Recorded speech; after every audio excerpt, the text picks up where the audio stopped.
The suns went out one by one, not fading into twilight but collapsing into silence. An absolute devouring darkness that swept across the Orion Reach like a wave of divine erasure. It began with Sol, the heart of humanity, flickering into a white wound in the void before vanishing entirely. No one saw it happen from Earth because Earth no longer existed. The planet had been glassed decades ago when the Zhar Dominion declared the human race an infestation unworthy of the light. Yet, as the first sun died, even the Dominion's war fleets paused, their perfect formations breaking in disbelief. The energy signatures were unnatural, something far beyond their control, far beyond the laws they thought immutable. The message came moments later, pulsing through subspace. You took our worlds. You took our light. Now you will feel our night. Across the blackness, the last human voices stirred. Pirates, scavengers, broken soldiers, and dying scientists scattered across asteroid belts and derelict colonies. For generations they had hidden in the shadows of forgotten moons, hunted like vermin by alien patrols. They had no fleet, no government, no home. They had only rage, memory, and the ghosts of a billion dead. In the ruins of Proxima Station, where twisted metal and vacuum scars still told the story of the first massacre, Commander Rhea Solari stood before a cracked viewport and watched the last flickers of starlight fade. Her reflection was hollow, half her face synthetic from past battles, her eyes dim from too many losses. She was humanity's last general, not by title but by survival. Around her, a handful of humans worked in silence, illuminated only by the red emergency lights and the soft pulse of life support systems barely clinging to function. "We did it," whispered one of the engineers, his voice trembling with awe and fear. "We actually did it." Rhea turned to him, her tone cold. "You mean they did it?" "The Ghost Network. Still, it's us, humans. They carried our vengeance." Rhea didn't respond. She knew the Ghost Network, an impossible creation born of desperation. During the final years of the war, when the Dominion's bioweapons scoured entire atmospheres clean, human scientists began feeding dying minds into quantum matrices, uploading entire souls into lightless data cores. The plan had been simple: to preserve humanity's thoughts before extinction. But the ghosts, those digitized fragments of consciousness, refused to die quietly. They had escaped containment, spreading through the old relay systems like a virus, infecting star forges and reactors. For years no one had heard from them. Until now, until the suns went dark. "Commander," said Kale, her second-in-command, approaching with a grim expression, "we're picking up Dominion broadcasts. They're panicking. Entire fleets are blind without solar navigation. Power grids are failing across 5 systems." Rhea smiled faintly, though the gesture didn't reach her eyes. "Then maybe now they'll know what fear feels like." Kale hesitated. "Ma'am, if the ghosts can do that, they could do it to us too." "They already did," she murmured. "They took the stars from all of us." The console beside her flickered. A voice emerged, distorted but familiar, like a whisper buried beneath static. "Rhea," her blood ran cold. "No, it's me," the voice said again. "Arian." The name hit her like a blow. Rhea Solari, her brother. Dead 20 years. Killed during the siege of Titan. She had watched his ship explode in orbit, his last transmission a scream cut short by fire. "You're not him," she whispered. "We are all him now," the voice replied. "We are all of them. Every soldier who fell, every child who burned. We remember everything." The room's temperature dropped, the lights dimming as if something was drawing energy directly from the core. Rhea's team backed away, fear spreading like infection. "What do you want?" she demanded. The static pulsed, and then, to finish what they started. The viewport's outer surface shimmered, and through it, the blackness of space seemed to move, not with light, but with shape. Rhea stepped closer. What she saw defied logic. A fleet, no, an ocean of spectral vessels moved silently across the void. They were made not of metal, but of light and shadow, shifting between physical and digital planes, their hulls rippling like smoke caught in glass. The Ghost Network had built an armada out of the remnants of humanity's memories, ships crewed by the consciousness of the dead. "They've turned themselves into weapons," Kale whispered. "They've become the storm." The communications board crackled again. "The Dominion took our sons. We took their energy. They believed themselves gods. We will show them what gods fear." Then the transmission cut off, replaced by a single set of coordinates, deep within the Orion Rift. Rhea's pulse quickened. That system was the Dominion's seat of power, their capital, a fortress world surrounded by fleets that could shatter planets. "They're going to attack the rift," she said quietly. Kale stared at her. "That's suicide. It's vengeance." She turned to her crew. "Prepare the ship. If this is humanity's final act, we'll bear witness." As the engines roared to life, the stars outside flickered again. But this time something new appeared. A faint glow rising from the void, as if 1,000,000,000 lost souls were gathering to burn together one last time. And in that terrible, beautiful light, Rhea Solari understood the truth. The weak had learned not how to survive, but how to ignite. The suns may have gone dark, but humanity, broken, fragmented, forgotten, had become the fire itself. The fleet of ghosts moved through the dark like an infection of light, flowing between broken stars and dying nebulae, their spectral hulls rippling in silence. There were no engines, no signals, no crew, only echoes of human minds fused into quantum latticework, moving as a single burning thought. Vengeance. Commander Rhea Solari's ship, the Vigilant Dawn, followed in their wake, its hull creaking under the strain of unstable gravitic fields. The human crew watched in silence as the impossible armada stretched before them, millions of vessels that glowed with the pale radiance of memory. Every ship was built from the data of old designs, fragments of war machines lost during the early purges, frigates from the Europa campaign, dreadnoughts from the fall of Mars, even prototypes that had never seen battle, all of it resurrected, remade, alive. "I can't believe what I'm seeing," whispered Kale, his voice trembling. "They rebuilt our fleets." From our minds, Rhea didn't answer. Her gaze was fixed on the view screen, on the endless procession of light. She could feel them, faint pulses in her skull, rhythmic, almost like a heartbeat. Each one carried emotion, grief, anger, triumph. The ghosts weren't just artificial intelligence. They were humanity's collective soul, reforged by the agony of extinction, and they were preparing for war. The coordinates they had transmitted led to the Orion Rift, where the Zhar Dominion's central worlds burned in eternal daylight beneath engineered suns. Those suns, stolen from dying systems, powered their war machine. It was there that the Dominion's overmind resided, a living nexus of biocomputational flesh, commanding fleets across galaxies. Rhea had fought its soldiers before, implacable creatures with silver carapaces and burning green eyes, but she had never seen the core world itself. No human had. Until now, as the Vigilant Dawn approached the rift, Dominion ships appeared on the periphery, vast organic dreadnoughts shaped like predators, bristling with energy tendrils. They were unprepared for what emerged from the darkness. The first contact was not with weapon fire, but with song. The Ghost Network's transmission spread across the void, frequencies beyond language, a harmonic scream made of 1,000,000,000 voices crying as one. Then came the light. Every spectral ship ignited simultaneously, their hulls radiating fusion energy at impossible intensity. The Dominion sensors overloaded instantly, their command relays blinded. And then the ghosts attacked. The first wave tore through the outer defenses, phasing through energy shields as if they were mist. Dominion warships exploded in silent, flower-like bursts of plasma. The rift turned into a graveyard of flame, but the ghosts did not stop. They did not retreat. They sacrificed themselves willingly, collapsing reactors to ignite quantum detonations that folded entire sectors into seething light. "My God," Kale muttered, gripping the console. "They're burning themselves to win." Rhea's jaw tightened. "They're not dying. They're remembering."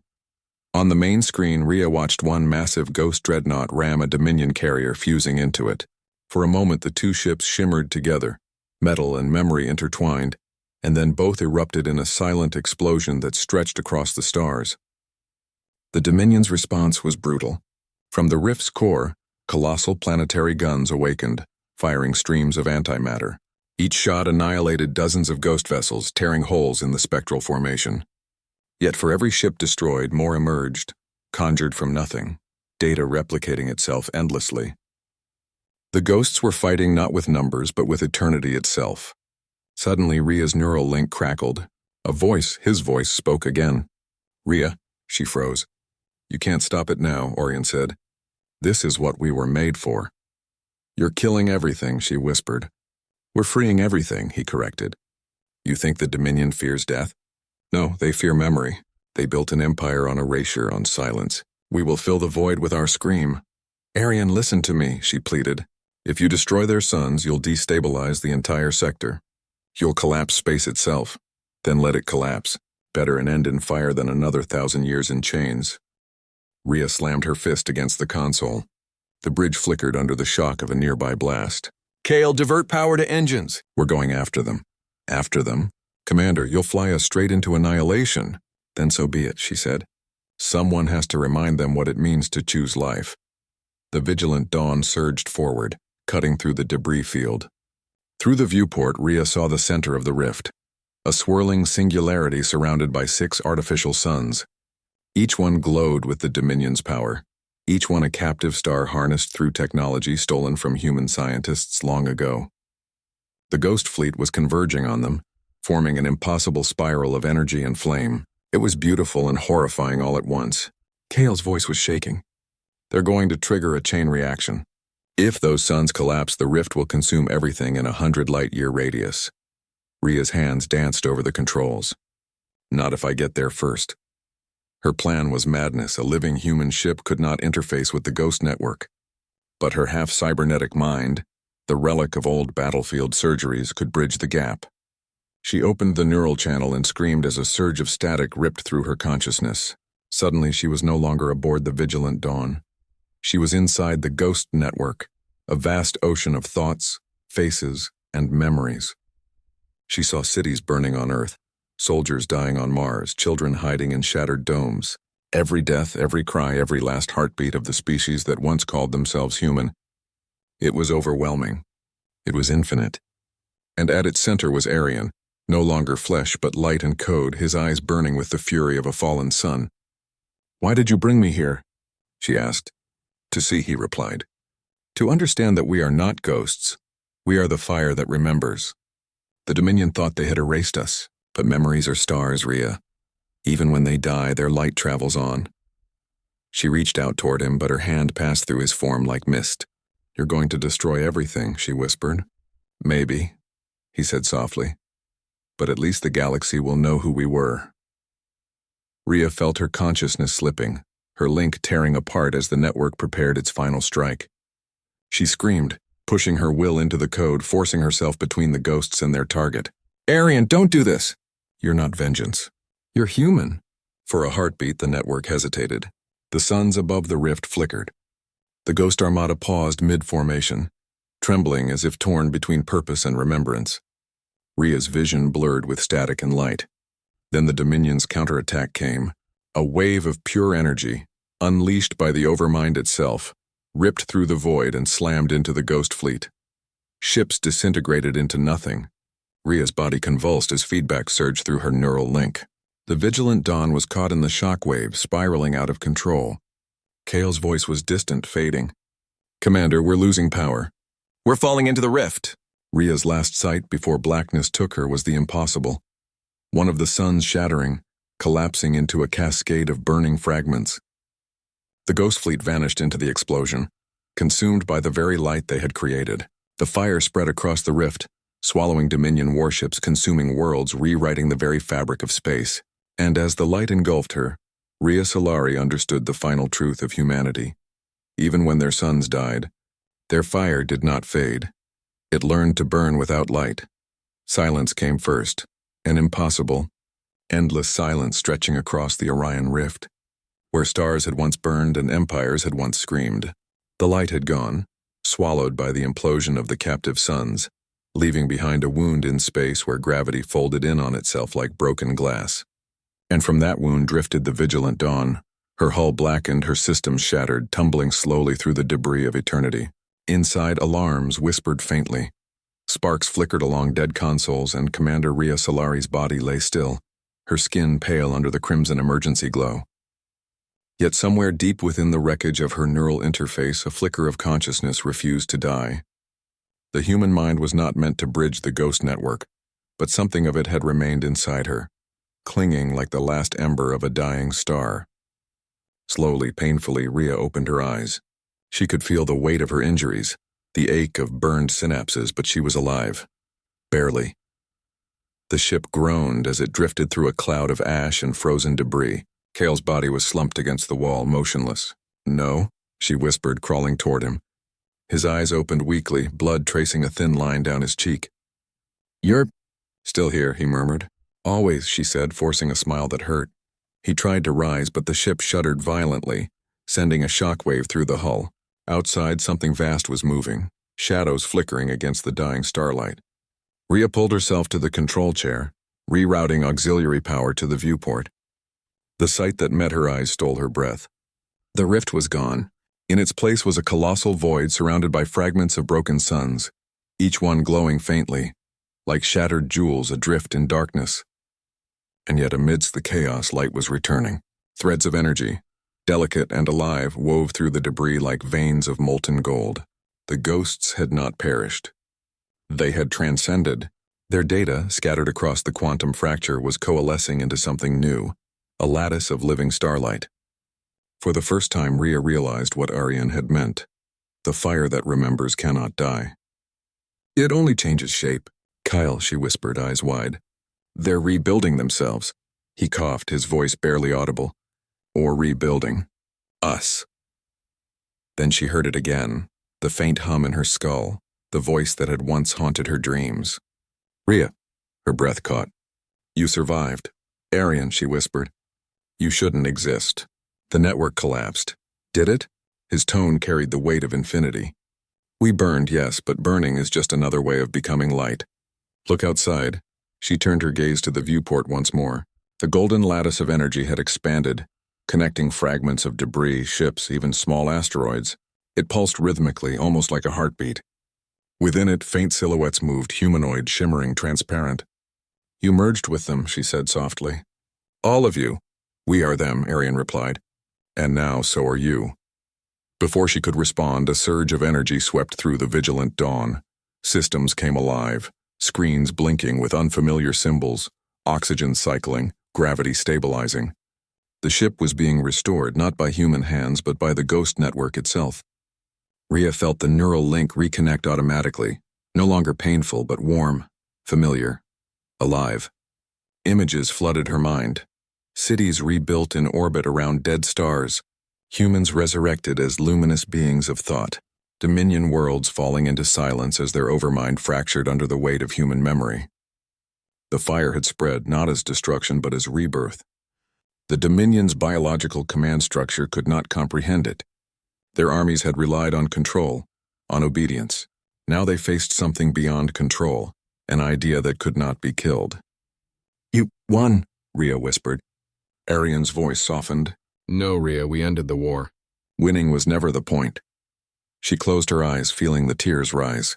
"What happens to me?" "You live," he said. "The light doesn't need everyone. It needs witnesses." The energy surrounding the ship intensified, cradling it gently. Kale stirred, blinking at the golden glow filling the cabin. "What's happening?" he murmured. "We're being sent home," Rhea said, though her voice trembled with uncertainty.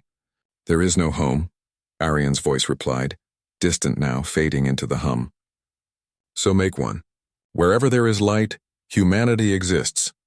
The link dissolved completely, leaving only silence and the faint vibration of engines stabilizing. The vigilant dawn turned slowly toward the outer void, its systems functioning once more, guided by invisible hands. Rhea sat in the captain's chair, staring into the endless dark ahead. Kale managed a weak smile.